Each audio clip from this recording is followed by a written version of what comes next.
Life का सबसे बड़ा सच जो हम इग्नोर करते हैं, कुछ भी कहीं भी हमारे बिना रुकेगा नहीं।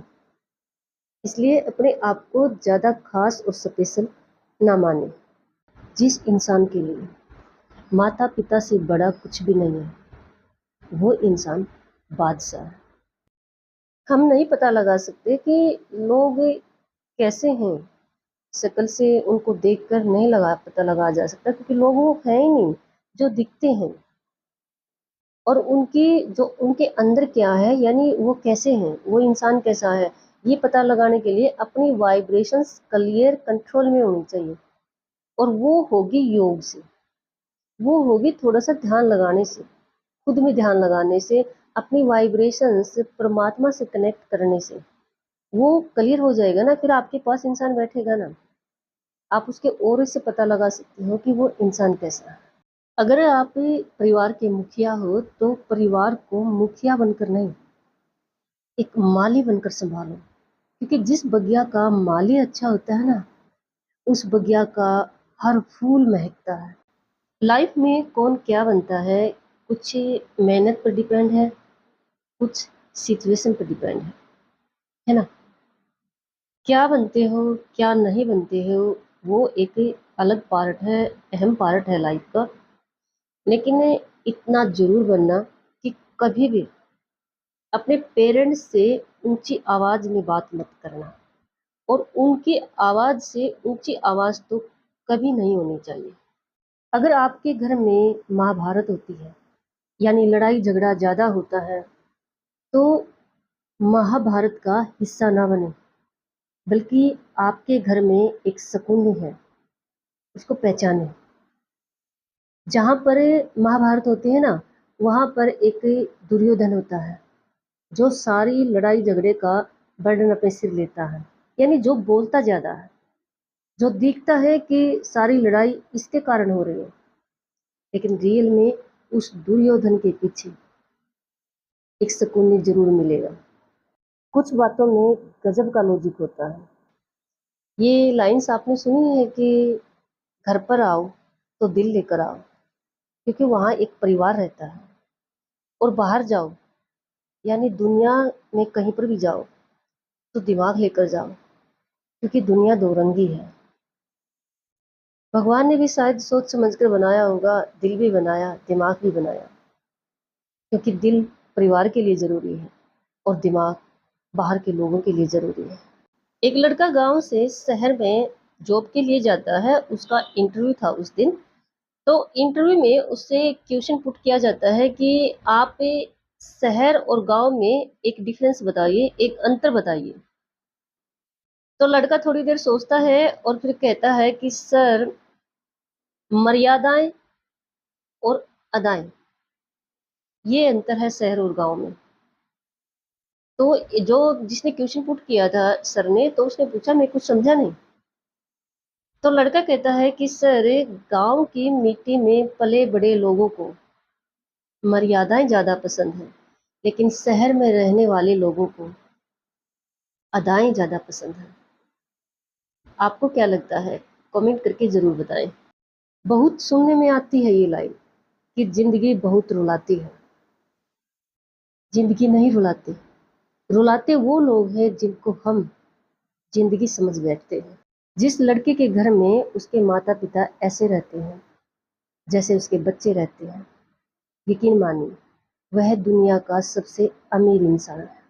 किसी ने मटके से पूछा कि आप इतने ठंडे क्यों रहते हैं, तो मटके ने बड़ा ही सुंदर जवाब दिया कि मिट्टी से बना हूं, मिट्टी में ही मिल जाना है, फिर भला मुझे किस बात की गर्मी होगी।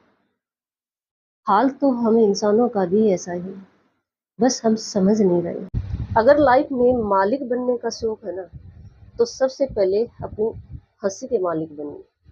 अगर आप अपनी हंसी के मालिक बन गए ना, तो फिर ना कोई हरा सकता है, ना कोई डुला सकता है, और ना ही आपको मालिक बनने से कोई रोक सकता है। घर में अपने बड़ों से आपने बहुत बार ये सुना होगा कि बनाकर रखो सभी से, काम आएंगे, आपको फायदा ही होगा, लड़ाई में क्या रखा है।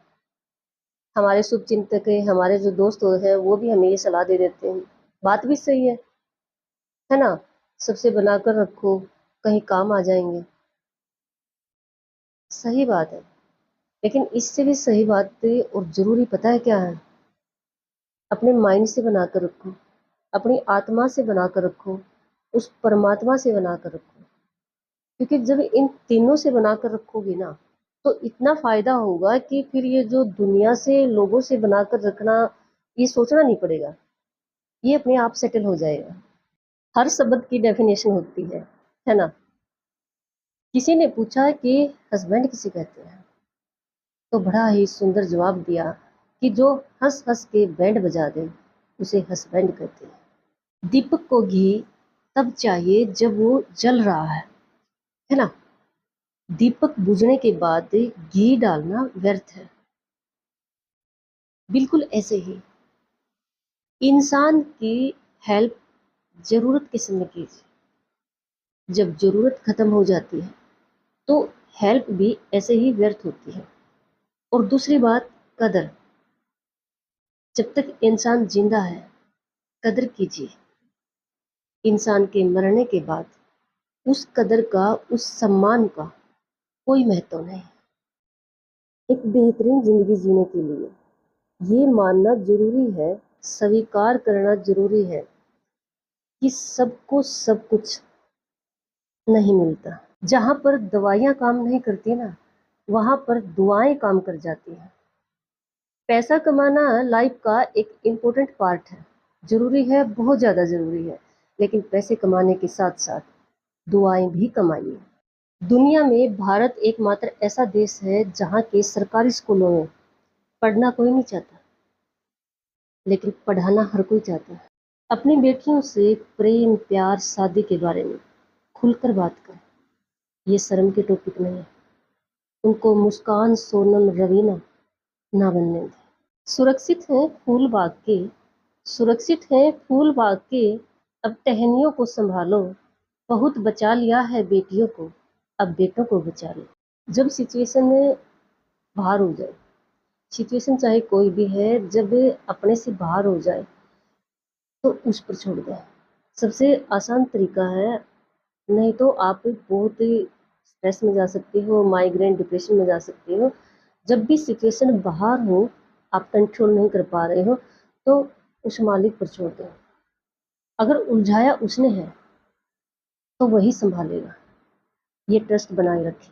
अगर आपने प्लस टू पास कर ली है तो जब तक शादी मत करना, जब तक आप रोजगार प्राप्त नहीं कर लेती हैं, अपने पैरों पर खड़ी नहीं हो जाती हैं।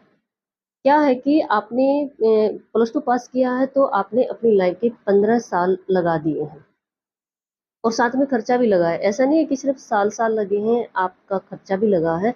अगर पेरेंट्स भी मुझे सुन रहे हैं तो जब तक आपकी बेटी कामयाब नहीं हो जाती है, अपने पैरों पर खड़ी नहीं हो जाती, तो उसकी शादी ना करें। क्योंकि अगर किसी के घर का चूल्हा चौका, रसोई, झाड़ू पोछा और किसी की वंश बेल ही बढ़ानी थी, तो ये खर्चा और ये पढ़ाई, ये 15 साल स्पेंड करने की ज़रूरत नहीं थी। ये तो वैसे भी हो जाता है।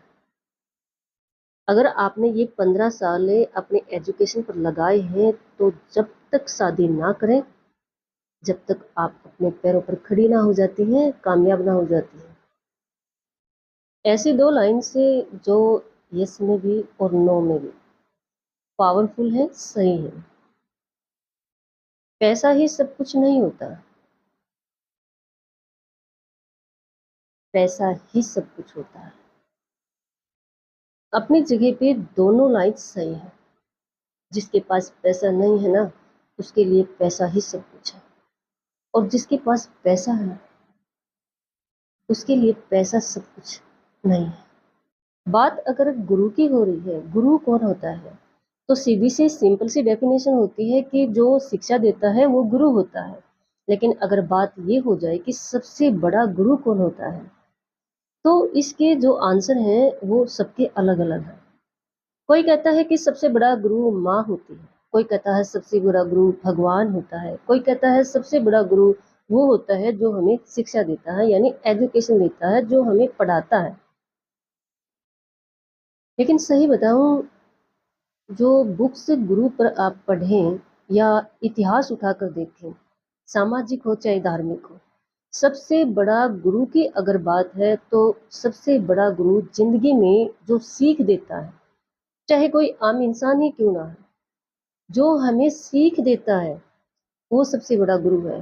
देखो, सारी डेफ़िनेशन को हम जाँच-पड़ताल करें, सारी डेफ़िनेशन का अगर हम निष्कर्ष निकालें ना, तो पॉइंट में एक ही निकलता है कि सबसे बड़ा गुरु समय होता है। ये लाइन आपने भी सुनी होगी कि सबसे बड़ी पाठशाला ज़िंदगी होती है और सबसे बड़ा गुरु समय होता है, इससे बड़ा कोई गुरु नहीं है। ये इसी बात को शो करता है कि ना तो सबसे बड़ा गुरु माँ होती है, हम इसको किसी एक शब्द से नहीं तोल सकते कि माँ सबसे बड़ा गुरु होती है। देखो, एक ये लाइन होती है ना कि माँ तो माँ होती है, जी नहीं, किसी की माँ गुरु हो सकती है, ये हो सकता है। किसी की गुरु सबसे बड़ी मतलब किसी का सबसे बड़ा गुरु माँ हो सकती है। लेकिन ये एक लाइन में बोलना कि माँ सबसे बड़ा गुरु होता है, बिल्कुल भी नहीं, क्योंकि माँ सब तरह की है। किसी का सबसे बड़ा गुरु पिता हो सकता है, किसी का दादा दादी हो सकता है और किसी का टाइम के अकॉर्डिंग कोई भी हो सकता है। यानी गुरु वो होता है जो हमें सीख देता है, जो हमें सिखाता है। अब जिंदगी में चाहे एक आम इंसान हमें कोई सीख दे रहा है, सिखा रहा है, वो गुरु है। मैं आपको एक कहानी सुनाती हूँ। एक बार एक शिष्य ने ही ये क्वेश्चन पुट कर दिया अपने गुरु के सामने कि गुरुदेव, आपका गुरु कौन है?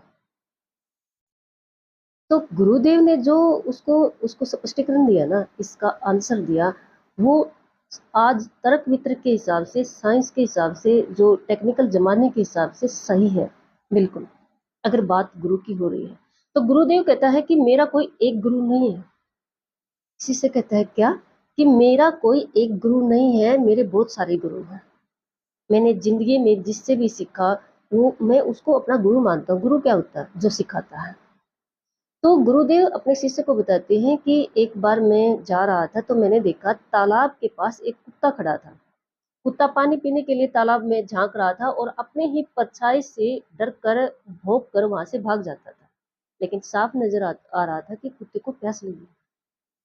बार बार 2-3 बार कुत्ते ने ऐसे ही किया, तालाब के पास आया, जैसे ही पानी पीने के लिए मुंह नीचे किया तो पानी में अपनी परछाई देखकर डर गया, सोचा दूसरा कुत्ता है और उस पर भौंक कर वापस चला जाता। लेकिन चौथी और पांचवी बार कुत्ता तालाब में ही कूद जाता है और पानी पीता है। मैं ये सब वहीं पर खड़ा होकर देख रहा था। गुरुदेव कहता है अपने शिष्य को कि उस दिन मैंने सीखा कि अगर हमें किसी बात से डर डर लग रहा है, डरे हुए हैं किसी बात से, तो हमें बार बार ट्राई करना चाहिए और हमें वो छोड़ना नहीं चाहिए डर की वजह से। जब हम बार बार ट्राई करेंगे और उस डर को फेस करेंगे, तो हमें पता चलेगा कि वास्तव में ऐसा कुछ नहीं था जिससे हम डर रहे थे। तो मैं उस कुत्ते को भी गुरु मानता हूँ जिससे मैंने ये सीख सीखी थी। गुरुदेव कहता है कि मैं एक चोर को भी अपना गुरु मानता हूँ। शिष्य हैरान हो जाता है कि एक चोर गुरु कैसे हो सकता है? तो गुरुदेव बताते हैं कि एक बार मैं एक गांव में गया, रात हो जाती है तो मैंने एक इंसान जा रहा था, उससे पूछा कि यहाँ का मंदिर किधर है? मैंने रेस्ट करना है, मैं दूसरे गांव से आया हूँ। तो वो व्यक्ति कहता है कि आपको पता है मैं कौन हूँ? तो उसने कहा कि नहीं, मुझे इससे क्या लेना देना, मुझे सिर्फ मंदिर बता दीजिए। तो वो कहता है कि नहीं, मैं फिर भी बता देता हूँ, मैं चोर हूँ, मैं आपको लूट सकता हूँ, जिससे आप एक पता पूछ रहे हो, रास्ता पूछ रहे हो। तो गुरुदेव कहते हैं कि मेरे पास ऐसा कुछ नहीं है जो आप लूट सकोगे, मुझे सिर्फ ये रास्ता बता दीजिए। तो वो चोर कहता है कि जिस मंदिर, यानी इस गांव के मंदिर में आप जाने की बात कर रहे हो, वो अब बंद हो चुका है, रात हो चुकी है, वो दिन छिपता है और उसके दरवाजे बंद हो जाते हैं, आपको वहां एंट्री नहीं मिलेगी। अब आप कहाँ जाओगे? तो गुरुदेव कहते हैं कि देखते हैं। तो चोर कहता है कि चलो, मैं चोर हूं तो क्या हूँ, एक इंसान तो हूँ, आप मेरे घर पे चलिए, रेस्ट कीजिए, खाना खाइए। तो गुरुदेव वहां चले जाते हैं। रात को गुरुदेव की तबीयत खराब हो जाती है तो चोर कहता है कि आप 2-3 दिन तक यहीं रुकिए। गुरुदेव वहां पर रुक जाते हैं। तो जो चोर उनकी सेवा करता है ना, गुरुदेव सोचते हैं कि अ, मतलब चोर पैसे से है लेकिन इंसान अच्छा है। एक मुसीबत में पड़े हुए इंसान की केयर करना, संभाल करना, सबसे बड़ी इंसानियत होती है। चोरी करना गलत है, यहाँ पर गुरुदेव ये नहीं समझा रहे हैं कि चोरी करना सही था, लेकिन उस इंसान को बिल्कुल सही मानते हैं और उससे सीखते हैं कि समय पड़ने पर जो दूसरे की हेल्प कर देता है ना, वही इंसान होता है। और गुरुदेव फिर उसके लिए एक काम करते हैं, राजा के पास जाते हैं, उसको भी बताते हैं कि तुम चोरी छोड़ दो, मैं राजा से तुम्हारी जो बात रखूंगा, तुम्हें माफी दिलवाऊंगा, आगे तुम जीने का एक और अच्छा रास्ता ढूंढो। क्योंकि अगर ऐसे तुम्हें छोड़ दिया जाएगा तो तुम्हारे अंदर एक डर रहेगा कि राजा के सिपाही कभी भी मुझे पकड़ सकते हैं। लेकिन मैं राजा से अपील करूंगा कि आपको आजाद कर दिया जाए। और गुरुदेव अगले दिन राजा के पास जाकर ऐसी अपील करते हैं, उसको जीने का दोबारा मौका देते हैं। तो गुरुदेव कहते हैं कि मेरी नज़र में वो चोर भी मेरा गुरु है, क्योंकि मैंने उससे सीखा कि एक जो मुसीबत में है या प्रॉब्लम में है या जिसको जरूरत है, उसकी हेल्प करना सबसे बड़ी इंसानियत होती है। तो गुरुदेव कहते हैं कि जो जिंदगी में इंसान है चाहे जानवर है, जिससे हमें सीख मिलती है, वही गुरु होता है। गुरु ना ये कह सकते हैं कि माँ सबसे बड़ा गुरु होता है, ना ये कह सकते हैं कि गुरु भगवान होता है, क्योंकि भगवान भी किसी ना किसी के रूप में ही आता है। और ना ही ये कह सकते हैं कि शिक्षा देने वाला गुरु होता है, क्योंकि वो उसका पेशा है, वो उसका काम है। हाँ, रेस्पेक्ट करना, उससे ग्रहण करना, एक गुरु की भावना से देखना, क्योंकि तभी हम कोई शिक्षा ग्रहण कर सकते हैं। और आजकल की बात करें ना, आजकल तो एक गुरु और उभर कर आ रहा है। कुछ लोग मिलकर समूह बनाकर किसी को गुरु की पोस्ट पर बैठा देते हैं। एक वे सिंहासन बोल सकते हैं हम उसको, उस पर बैठा देते हैं, वो गुरु है। उसको गुरु मानना, उसको ही गुरु, गुरु का मतलब समझ रहे भी, हमको शिक्षा ही ये दे रहा है। अच्छी बात है। देखो, किसी जगह पर जाकर एक फ्रीडम इन्वायरमेंट प्राप्त करना, एक आज़ादी फील करना, एक अलग सा माहौल फील करना, अपना थोड़ा सा एंजॉय करना, ऐसे लोगों से मिलना जो अपने रिश्तेदार है और अपनों से हटकर भी अपने हैं, वो एक अलग बात है। लेकिन बात गुरु की कर रहे हैं, तो गुरु, सबसे बड़ा गुरु परिवार में हो सकता है जो हमें सीख दे। टाइमिंग के अकॉर्डिंग कोई जानवर, कोई पशु हो सकता है जो हमें सीख दे। गुरु कोई भी एक गरीब इंसान हो सकता है जो हमें सीख दे। गुरु कोई भी आम नॉर्मल इंसान हो सकता है जो हमें सीख दे। गुरु वो नहीं होता है जो एक सिंहासन पर बैठता है। गुरु वो नहीं होता है जिसको एक पोस्ट मिलती है। गुरु वो नहीं होता है जो स्कूलों में जाकर हमें किताबें पढ़ाता है। यहाँ पे मेरी लाइन गलत मत लेना, वो गुरु होता है, लेकिन वो पैसे के हिसाब से गुरु है। मैं यहाँ गुरु, एक शिक्षक को गुरु कहना गलत नहीं बोल रही हूँ। मतलब एक गुरु, शिक्षा देने वाला, जिससे हम सीखते हैं। सबसे बड़ा गुरु किसी की माँ हो सकती है, पिता हो सकता है, दादा दादी हो सकता है, कोई कोई कोई भी नॉर्मल इंसान हो सकता है। इसलिए लाइफ में जिससे भी कभी कुछ सीखने को मिले, तो वो आपका गुरु है। आप उसके प्रति समर्पण रहें, उसका कुछ हेल्प कर सकें या कुछ, वो कहते हैं ना, दक्षिणा दे सकें, तो जरूर दें। इंसान वास्तव में वही होता है जो गलत को गलत कह सके, सही को सही कह सके। लेकिन कलयुग में गलत को गलत कहने वाला गलत लोगों की नज़र में हमेशा गलत ही होता है। गलत को गलत बोलने वाला इंसान गलत लोगों की नज़र में गलत ही होता है। एक बार हाथों ने पूछा पैरों से कि काम तो ज़्यादा हम करते हैं, लेकिन ये लोग जो सपर से आशीर्वाद लेते हैं, तो सपर से यानी पूजा आपकी करते हैं। तो पैरों ने बड़ा सुंदर जवाब दिया। पैरों ने कहा कि मैं धरती पर रहता हूँ, धरती को टच करके चलता हूँ, आपकी तरह ऐसे हवा में नहीं रहता हूँ। बात छोटी सी है, लेकिन काफ़ी गहरी सीख दे रही है। आप चाहे कितने ही बड़े इंसान क्यों ना बन जाए, लेकिन हमेशा याद रखें, जो ज़मीन पर रहता है वही पावरफुल होता है, वही रेस्पेक्टफुल होता है। वाइफ किसे कहते हैं? जो वाह वाह करके फैल कर दे, उसे वाइफ कहते हैं। इसलिए हस्बैंड और वाइफ का जो डेफिनेशन हमें शो कर रही है, उसके अकॉर्डिंग तो हस्बैंड वाइफ बनना ही नहीं चाहिए, लेकिन बनते हैं तो ये फेस भी करना पड़ेगा जो इसकी डेफिनेशन है डिटेल। अगर कोई आपको सिर्फ ज़रूरत पड़ने पर याद करता है तो बुरा ना माने, क्योंकि रोशनी प्रकाश अंधेरे में ही याद आता है। हो सकता है आप किसी के लिए रोशनी हो, किसी के लिए प्रकाश। कई बार कुछ लोग हमें ज़रूरत के समय पर याद करते हैं, बस ज़रूरत के समय पर याद करते हैं, तो हमें बुरा लगता है। हम सोचते हैं इनको वैसे हमारी याद नहीं आती, सिर्फ ज़रूरत के समय पर ही करते हैं। लेकिन अगर ऐसा कोई आपके साथ मतलब केस हो रहा है तो बुरा मत माने, क्योंकि ज़रूरत के समय पे अंधेरा होता है ना जब, उसको ज़रूरत भी बोल सकते हैं। अंधेरे में दिया याद आता है, रोशनी याद आती है, प्रकाश याद आता है। और हो सकता है आप किसी के लिए दिए हैं, प्रकाश है, रोशनी है।